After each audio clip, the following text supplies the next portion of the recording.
Okay. Hey guys, doing another one of these workflow videos, this time just standard espresso, talking more about the machine and the grinder that I use, the pump and the grinder that I use. Friends of mine are thinking of getting the same unit. So yeah, this is my workspace. As you can see, there's not a whole lot. This is a 2015 Gaggia Classic, one of the better years, I think. Something about the internals is a little different, a little bit more robust. It does have the upgraded steam wand to a Silencio Sylvia, which is about like a $15 upgrade. And that's about it. I haven't done anything else to it. It has a smart plug, so I can preheat it. That's really important, I think. And this is a Eureka Mignon Specialita. It's nothing. I'm sorry. This is the Silencio. The Specialita has an electric readout here to show you time, and I think 58 instead of 56 millimeter burrs, something like that. I think the burrs are a bit bigger, which means a little bit faster grinding, but it's marginal. And I think from a taste perspective, you know, for someone who's getting into it, or even someone who's like me who's been into it for a little while, yes, I can taste the difference, but I'm not sitting down with every cup and, you know, like, oh, I want 100%. If it's 91 versus 90%, it's all good, you know? So, yeah. Okay. Oh yeah, so the beans are from Trader Joe's. This is about $10 a bag.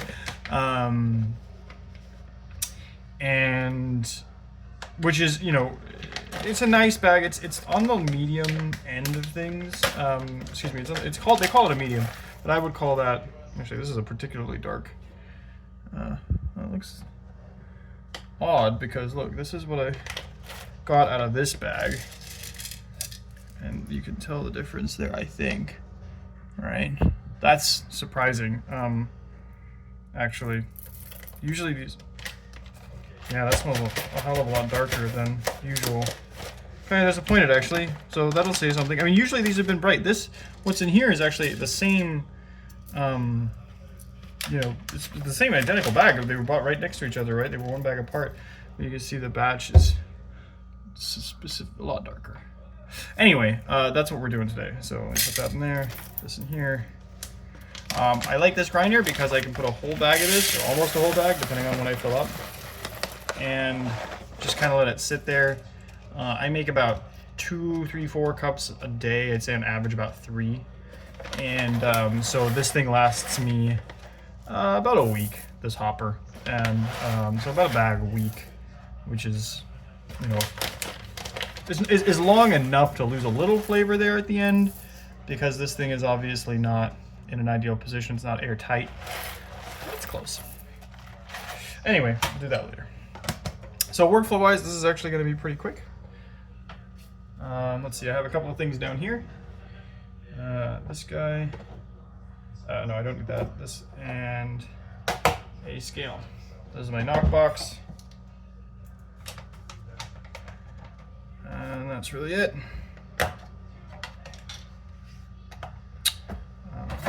So this goes in here. It's all, you have to set this up. But I'll be right back.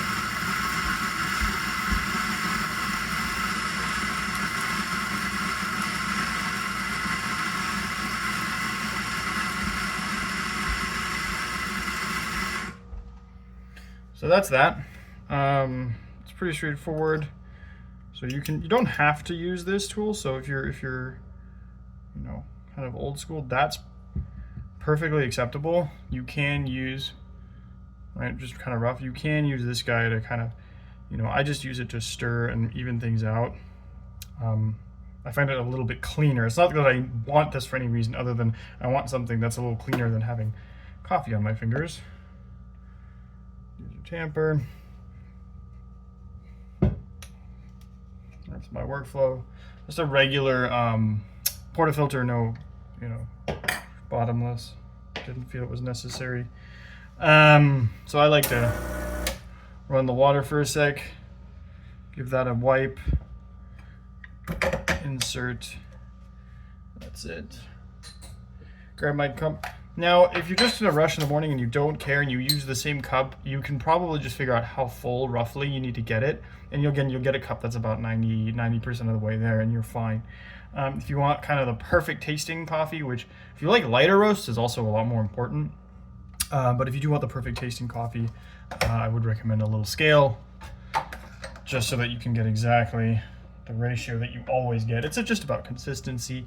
There's recipes, but usually you go 2 to 1, so like 21 grams of coffee, 40 grams of liquid out. And that's it.